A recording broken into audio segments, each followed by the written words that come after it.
Good morning, Mr. Byrne. Good morning. Thanks for joining me. Sure. Now, how long have the Byrnes been in South Alabama? So my great-great-great-grandfather, Gerald Byrne, came to what was then Spanish West Florida in 1781. Mm-hmm. I did have my grandmother, Byrne's grandmother, was a Lacoste. Lacoste came here in 1720. Wow. So we have no imagination. We don't go very far. We just hang around here. Right. So here at Spring Hill College, thank you for joining me. Sure. Our old library is Byrne Library. Yes. Is that your family? No. No? So there is a very rich family from Chicago, and they're Byrnes. Byrne is a very common Irish name.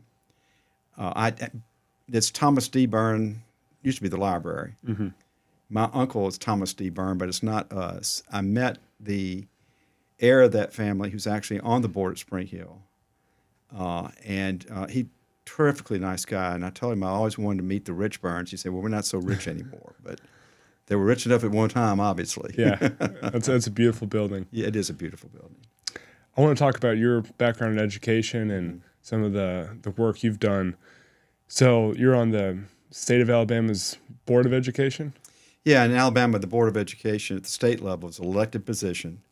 So I was elected in 1994 and served for 8 years. Mm-hmm. And the district I represented was Mobile, Baldwin, and Escambia counties. The State Board of Education in Alabama back then was both the policy-making body for the state school system, and it was also the governing board for the two-year college system. Mm-hmm. So it was a fascinating time. We were going through education reform, and a lot of the reforms we put in back then, we're now beginning to see a lot of the fruit of that. So I'm proud of the work that we did on that board. We were a reform board. We took a lot of grief for what we did, but we stood tall, and I think we've made a lot of changes for the state of Alabama that were good. Mm-hmm.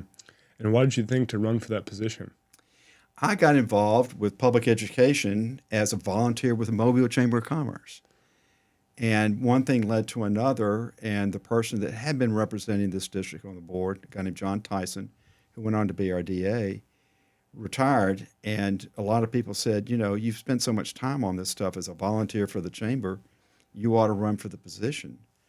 And back in those days, it was only supposed to be 1 day a month. And so I said, well, I can give up 1 day a month. Well, if you're a reform board, it's not 1 day a month. It turned out to be like a second job, but I thoroughly enjoyed it, and I think we made a lot of difference. And what was your main job at this point? Oh, I was a lawyer. So I graduated from the law school at University of Alabama in 1980, came back home and started practicing law, had a family. Mm-hmm. I sort of backed into all the public stuff that I've done because of my volunteer work with the Mobile Chamber of Commerce. Mm. So full circle, because that's where we are now. I laugh all the time. It is full circle. I want to thank today's sponsor, the Mobile Chamber. If you're looking for opportunity, rich culture, and a thriving business community, the Mobile Chamber is here for you. At its premise, the Mobile Chamber is an organization that helps promote economic growth in our community, and it connects business seekers to business doers, and it helps get what small businesses need to get off the ground. If you join the Chamber as a member, like myself, you can go to exclusive networking events and work on cutting-edge business development programs. The Chamber has programs for people of all ages and all backgrounds, but my favorite one is the Young Professionals. They have one for young professionals in the Mobile area that can come, get together, network, and hear from business professionals. The Mobile Chamber is an all-around great organization that can help you learn in business, get your business going, and promote your business that's already going. Thanks for sponsoring. Click the link in the description to find out more. When did the Chamber of Commerce get started here? The Mobile Chamber of Commerce was founded in 1836, so not quite as old as Spring Hill, but pretty close. We're one of the oldest chambers in the United States of America. We're a founding chamber of the U.S. Chamber of Commerce. And we've been at the heart of the business community and the economic development for Mobile going back to the days before the Civil War. And in fact, in the aftermath of the Civil War, the story is that Joe Kane brought Mardi Gras back.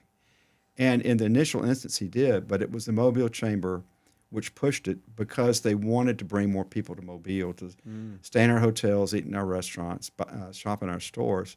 So if you go in the Mardi Gras Museum downtown. In the hallway there's these wonderful old drawings of Mardi Gras floats from the 1870s and 80s. Those were newspaper ads, full paper ads, and also posters they put up in train stations to get people, the Mobile Chamber, to get people to come here and spend Mardi Gras. I'm glad they did. Mardi Gras is a great tradition here. It is, and the fact that we pushed it after the Civil War as a commercial thing doesn't make it any less of a tradition. But we're proud of it. We think that's a big part of who Mobile is. Yeah. And we use it to sell. We had a whole bunch of people from the Alabama legislature down last week, took them to 2 parades. They love it. What's going to be your involvement in the parades this year? I'm going to go watch. My family has been involved with a particular parading organization for over 100 years.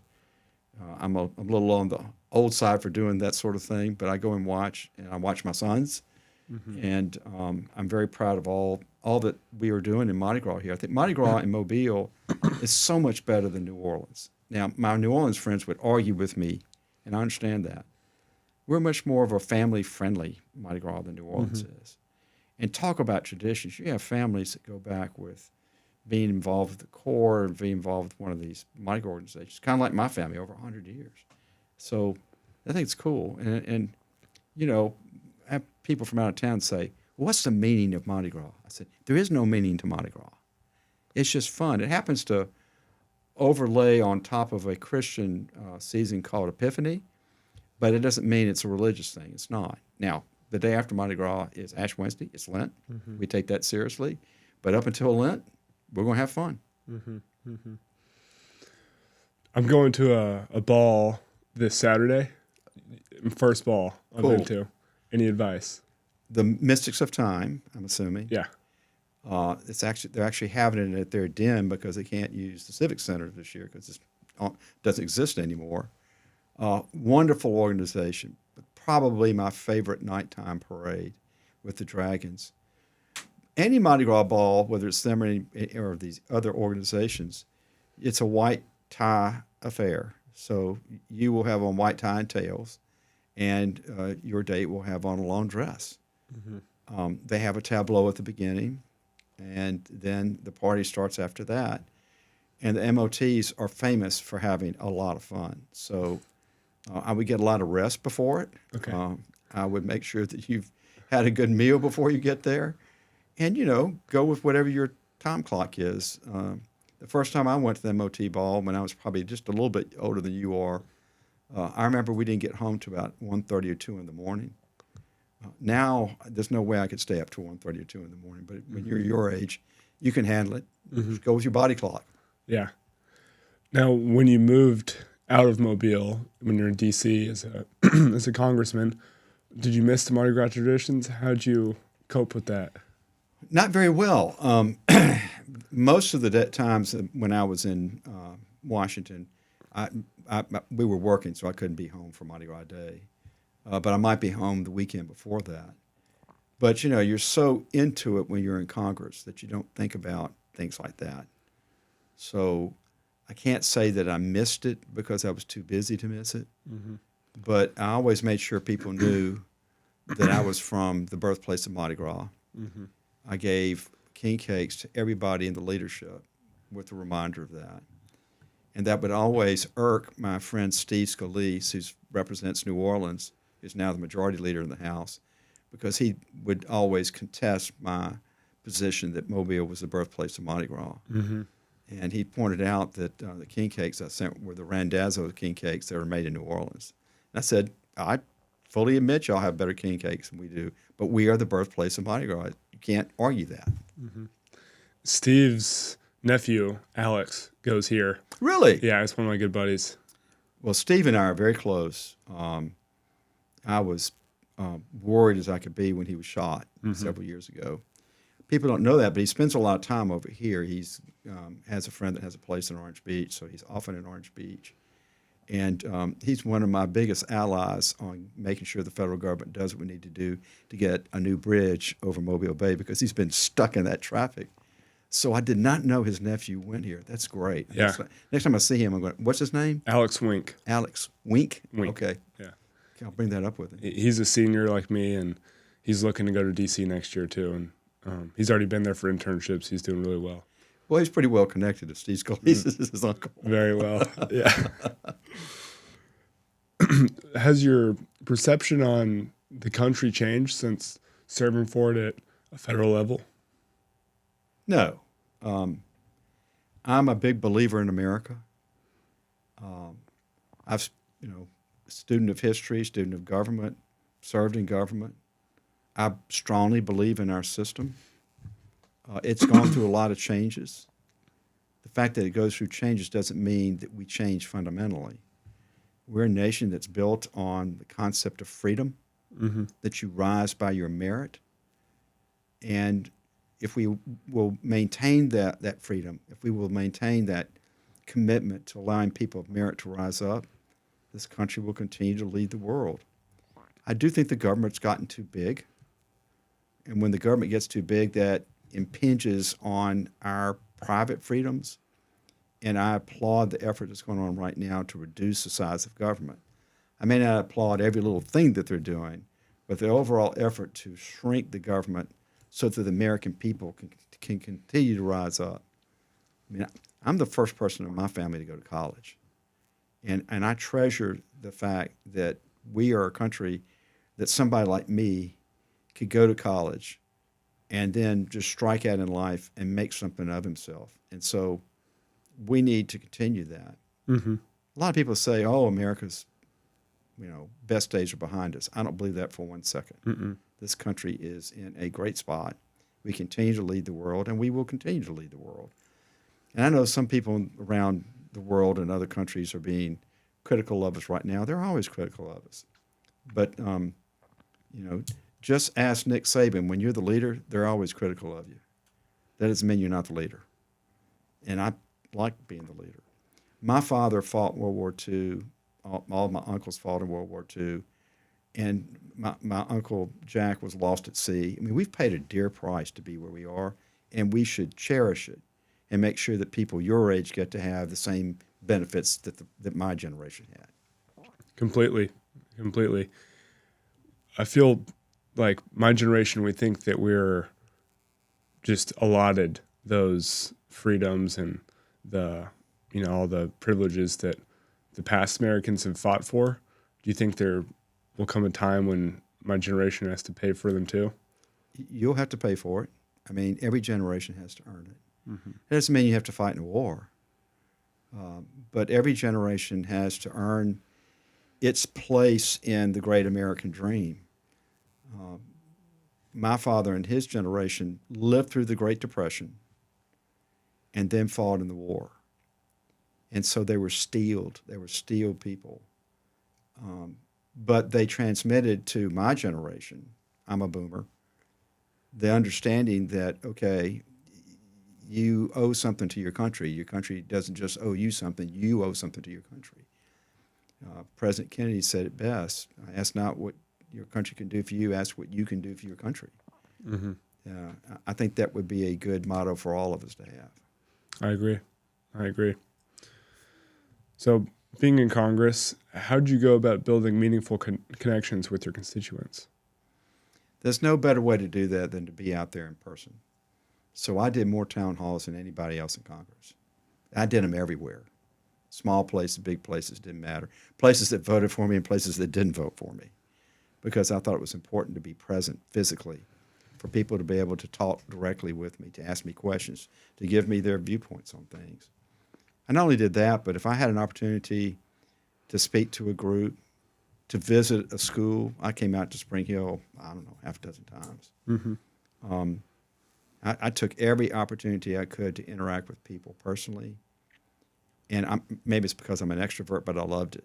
And I think people, even people that didn't agree with me, I think they appreciated the fact that I came out there. CBS Morning News did a long segment on me in the spring of 2017 because I was one of the few Republicans who was doing town halls because we were going through a very controversial time, much as they are right now.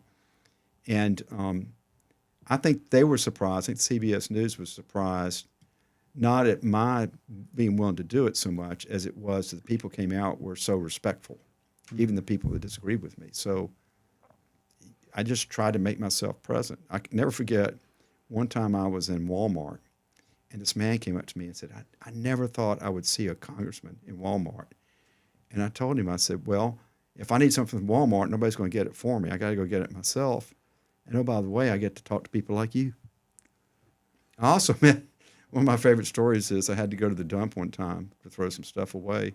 There was a guy in the truck next to me. He said, are you the congressman? I said, yeah. He said, never thought I'd see a congressman at the dump. And I said, well, if the congressman needs to get something thrown away at the dump, he better go himself because nobody's going to do it for him. Yeah.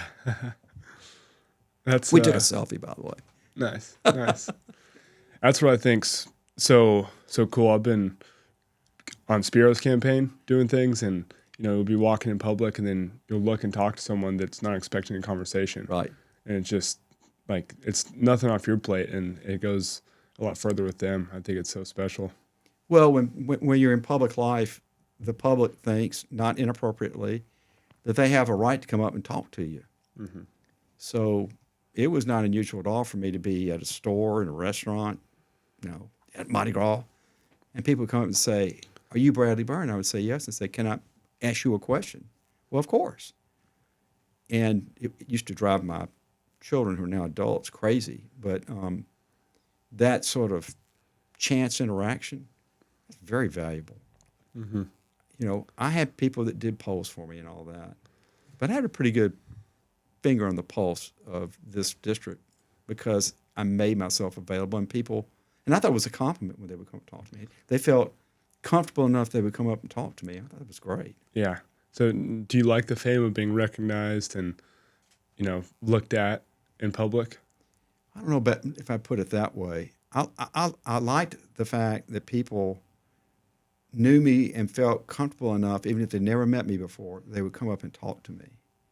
And I never backed away from those opportunities. Those were golden moments because I got to hear directly, no, high-paid poster, no, some person that has a pulpit in Washington to give their opinion about what it is. I'm hearing directly from the American people, and I just think that's so valuable. I think it is too. So what's the day in the life like of a congressman? I see you get to break away, go to Walmart in the dump. Yeah, but not often. Yeah. Well, when you're in Washington, it is like, never ending. I would get up every morning. There's a gym there in one of the House office buildings. And I and a large number of people, including Steve Scalise, would work out in the morning. And then we get up to our offices by about 7:45, and then it would start.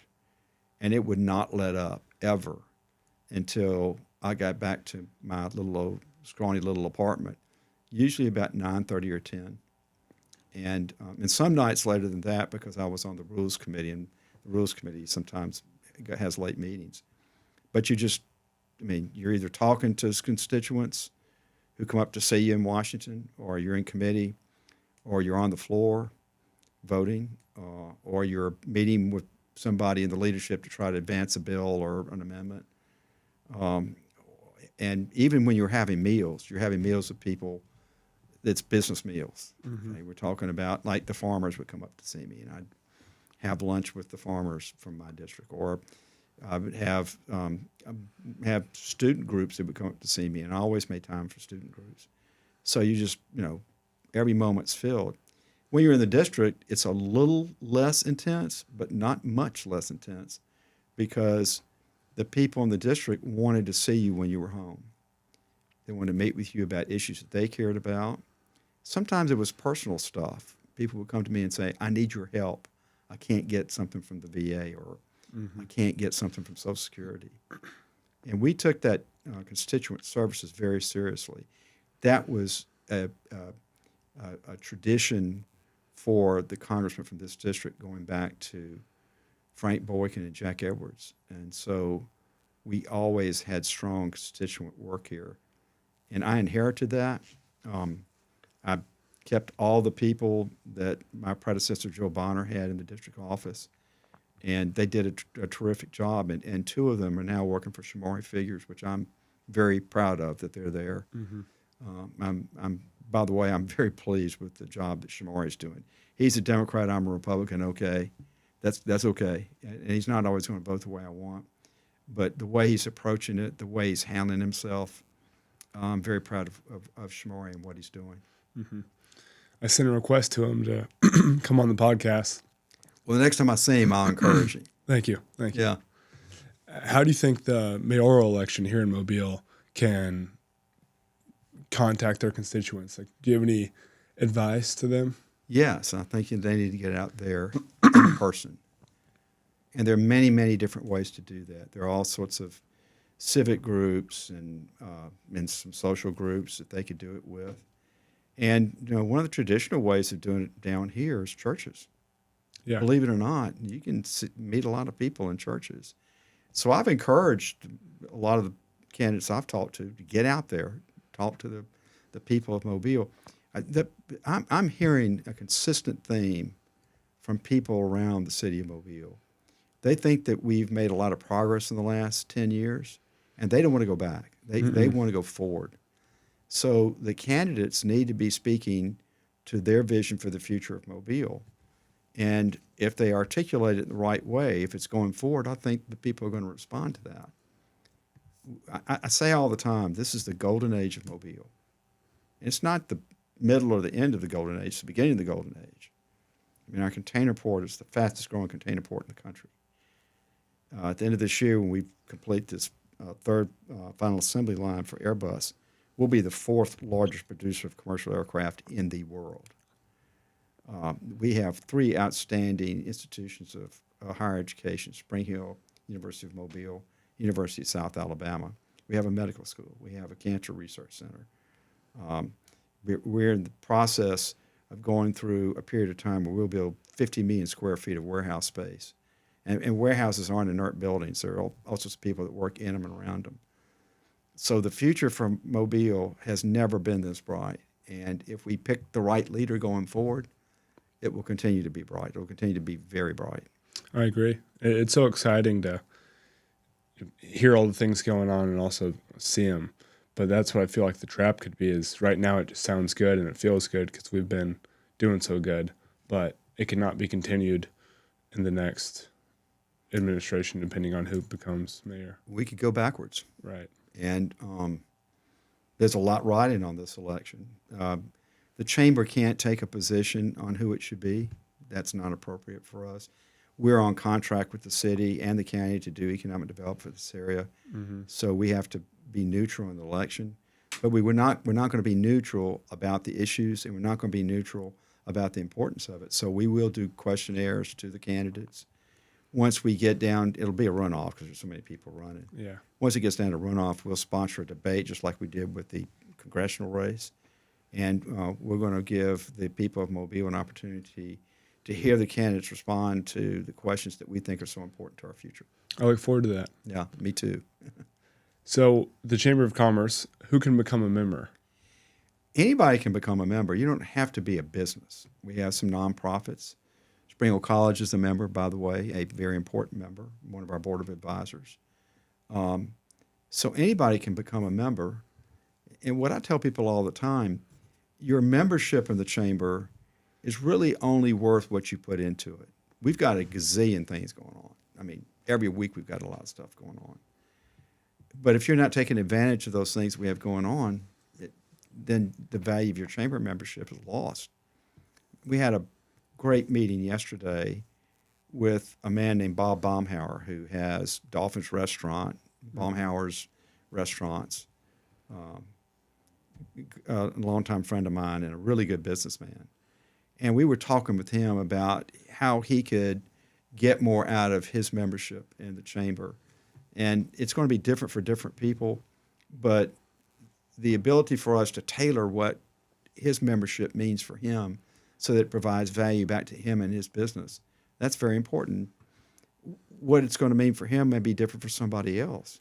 I mean, like if you've got a real estate firm, the value to you may be different from somebody like him that owns a string of restaurants.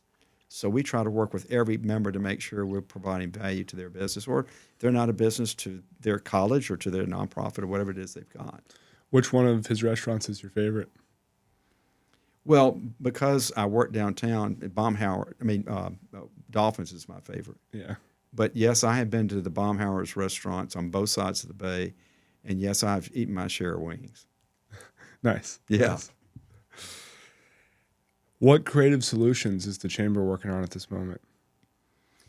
Well, because we're the big premier business organization in Mobile, our job is to be looking out for the needs of businesses, but also for the growth of the Mobile economy. So, as I said before, we are the economic developer for this area. So we're the ones that brought Airbus here.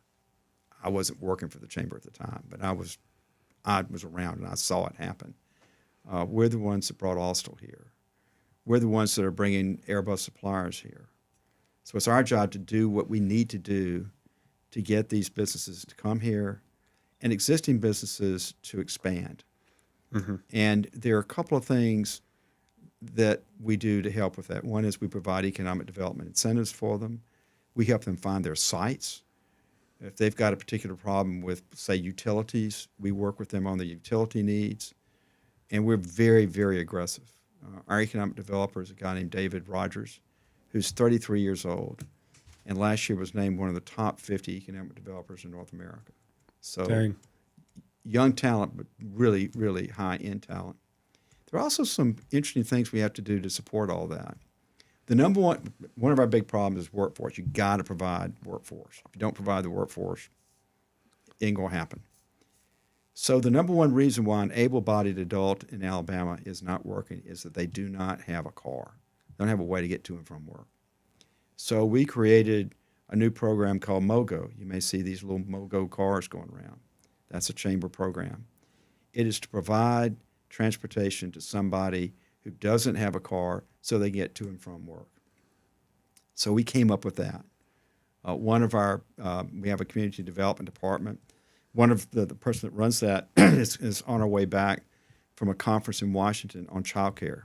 Mm-hmm. One of the big reasons why a lot of young women aren't in the workforce is they can't find childcare, or at least affordable childcare. Okay, we got to solve that problem for them because we need them in the workforce. Another big problem is housing. Yeah. We don't have enough attainable housing. Attainable housing is different from affordable housing. Attainable housing is really the housing that you could afford to pay for if you're working at a shipyard or working at an airline assembly company. So have hired a consultant working with the local home builders to find ways to make it better to build more housing for people. Yeah, I hear permitting's been an issue. Permitting's a big issue, and we're having to work through that. That's going to be a responsibility of the next mayor, by the way. Mm-hmm. They're going to have to get their hands directly into the permitting process because it's too difficult, it's too expensive in Mobile. We've got to solve that. Baldwin County issued 4 times the number of residential building permits that Mobile County did last year. Now, Mobile County's, we got twice as many people. There's a problem with the permitting process here. We're going to have to deal with that. And that's something that the chamber gets involved with. It's a business advocacy organization. So anything that we need to do to further the economy in Mobile, anything we can do to advocate for business, that's our job to do, and we take it very seriously. And I'd like to think we're pretty darn good at it. Mm-hmm. Does the chamber ever get involved with like non-business organizations, like schools? Mm-hmm. Yeah. So I've worked with your president here at Spring Hill on a number of things, and she is a delight to work with. I think she's a terrific leader. We work with all sorts of nonprofits. We're very close to and partners with the United Way. My wife happens to run the Community Foundation. So I spoke to her about that foundation. That's a terrific... Unbelievable what they're doing. Can you explain a little bit on what they do? Yeah, community foundations are all over America. They're not unique to Mobile. But what a community foundation does is that it's a foundation. It complies with all the laws for a nonprofit that has invested dollars. But if you want to set up a fund with them, they take your money, they invest it for you, they do all the logistical paperwork, all the compliance stuff, and then you get to sit back and decide, all right, they've done all that work for me, so I can focus on where I want that money to go, where I want that money to be put to good use. So I'll give you a good example. There's a fund for Spring Hill College there at the Community Foundation, and she has money invested there in that fund, but somebody else makes the decision how it's going to be spent. So her job or their job at the community foundation is to set up the funds, invest the money, make sure they comply with all the laws, fill out all the paperwork, all the stuff the IRS requires you to do, and then provide whatever information and guidance they can to the people that have the funds so they can make the right decision about what to do with their money. Last year, they passed the $100 million level. They have over $100 million in assets invested. And what that means for our community is tremendous. It means we've got people with funds that can direct money to things that government can't really do, that only private invested charitable dollars can do. So I'm real proud of what they do. And you know, whether she was the head of it or not, the community foundation would be a huge partner for us. We work with other nonprofits. We've just had the head of the Boy Scouts here was on our board. We've worked with the Symphony. We're very close to the Symphony because we understand that those nonprofits add to the quality of life here, and quality of life is part of what we're selling. Right. What did your wife Rebecca think when you moved to D.C. to be a congressman? Well, God bless her. She's been married to me for 44 years now, and she's put up with a lot. I mean, you know, school board, state senate, chancellor, and congressman. She's always been my number one biggest supporter. And despite the difficulties it has caused for her from time to time, she's been very supportive of me. Now, when I was in Washington, she was down here working, so she wasn't up there with me. And the hardest part of that job was being away from her and being away from my family. But she understood the importance of the job, and she supported me in it. And when she could come up, which wasn't very often, she would come up, and she was a great partner for me. I'm blessed to have her as my wife, and I was blessed then. I'm blessed now. Now, I'm not going to speak for her whether she thinks it's a good idea that I'm around all the time now. She may not think that's such a good idea. Like I kind of got in the way of her relationship with her cat, I think. But she's been great, and I appreciate her and love her very much. That's beautiful. Can you talk about what you did as chancellor? Yeah. Probably the single most meaningful time in my life and the hardest. The governor was a guy named Bob Riley, and he and I were very close. And we were going through a terrible time with our two-year college system. Now, a lot of people don't understand the importance of two-year colleges. Not everybody's going to go to a four-year college like Spring Hill. But they can go to a two-year college, and they can get a degree or a certificate that gives them a skill set that makes them employable. Mm-hmm. Could be in healthcare, could be in shipbuilding, could be in aviation, could be in manufacturing, could be in a business role does not require a baccalaureate degree. And that two-year college system is very important in the state of Alabama. At the time that I took it over, we had over 100,000 students. We had 12,000 employees. Unfortunately, they became mired in a terrible, corrupt system. And there were two criminal investigations, one out of the Northern District of Alabama and one down here. And the governor came to me and said, I need somebody that I know and trust to take over this system and clean it up. And I told him no. I said, the likelihood of success is low. You're asking me to give up. I'm a capital partner, a big regional law firm. I've got a safe state senate seat. I'm just not going to do that. And it was almost unfair what he did to me, because what he did to me was he appealed to my sense of duty. And he just wore me down over like a 2 or 3 week period of time. And so I reluctantly left my law practice and left my safe state senate seat and took over the most corrupt part of state government. And it was incredibly intense. It was not unusual for me to have multiple meetings during the day with various criminal investigators. So we ended up putting people in jail. I fired a lot of people. We made some pretty substantial changes in the system to clean it up, but also to get it focused on its mission, because being involved with all that corruption got it off of its mission, and its mission is so important. I mean, I can't satisfy the needs of Austell unless I can provide them 2,000 skilled workers between now and the end of next year. Can't do that without Bishop State Community College. Bishop State was one of the most corrupt institutions in the system. How'd they get so corrupt? It's like a lot of times corruption just builds on itself. You You make one little corrupt move, you get away with that, then you make another one, then you make another one. I'll give you an example. We had a culinary arts instructor who did not have adequate credentials to teach culinary arts. That's teaching people to be a commercial cook. So he enrolled himself in his own class and gave himself a B. I said, come on, man, give yourself an A. It's just, people thought that they could do that. They had a restaurant just off campus that was supposed to be for their culinary arts program, and it was losing tens of thousands of dollars every month. So we hired a consulting firm from the restaurant industry to say, how are they losing that much money? And the consultant came back and said, the only way they're losing that much money is the food's going out the back door.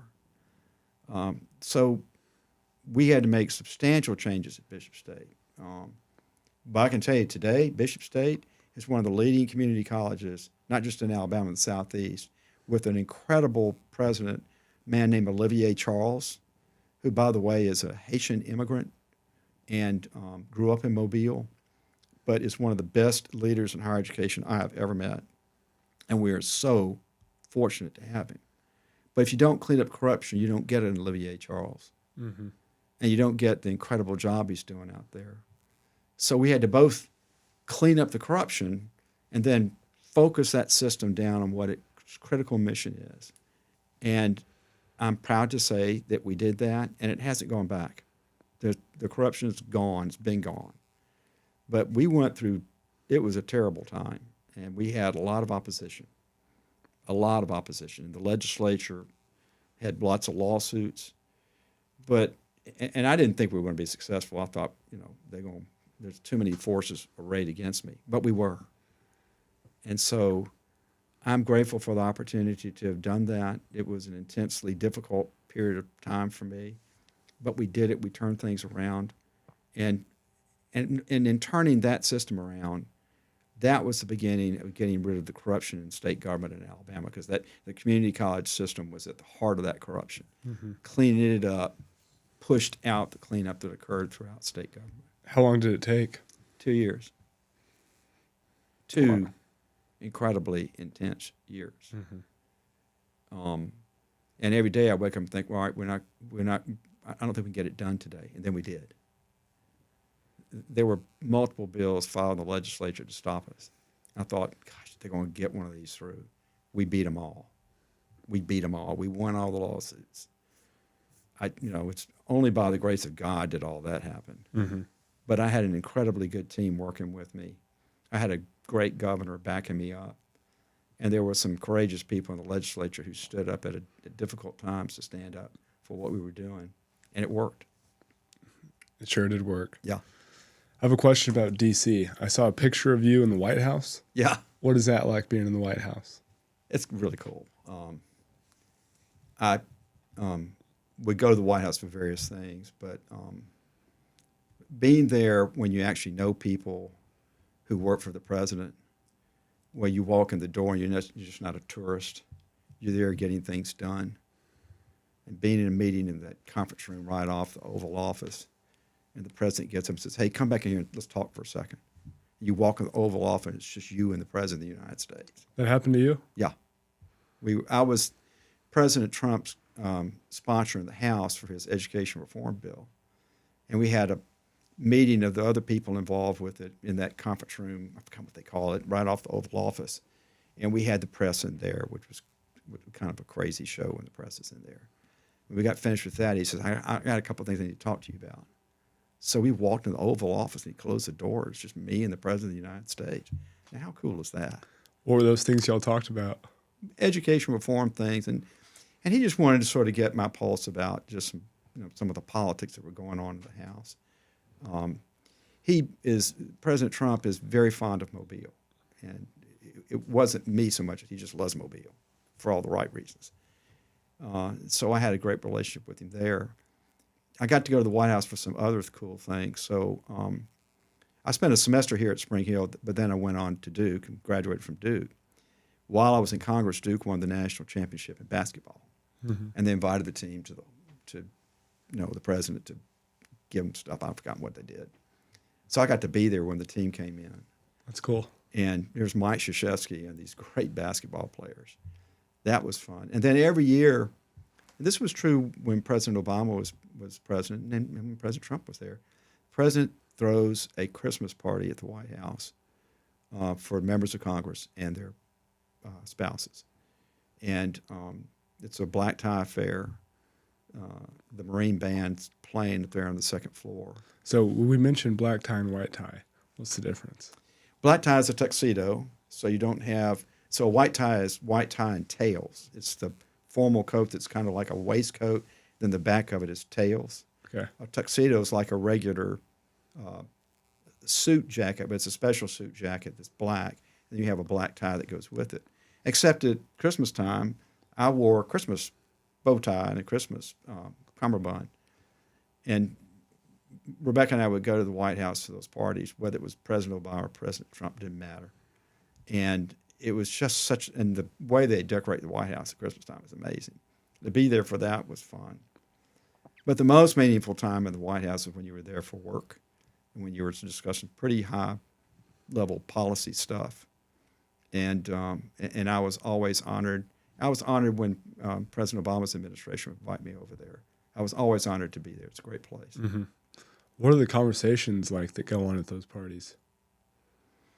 Well, I'll tell you about one. So most people in Mobile are familiar with the fact that I fought very hard to restore our red snapper season.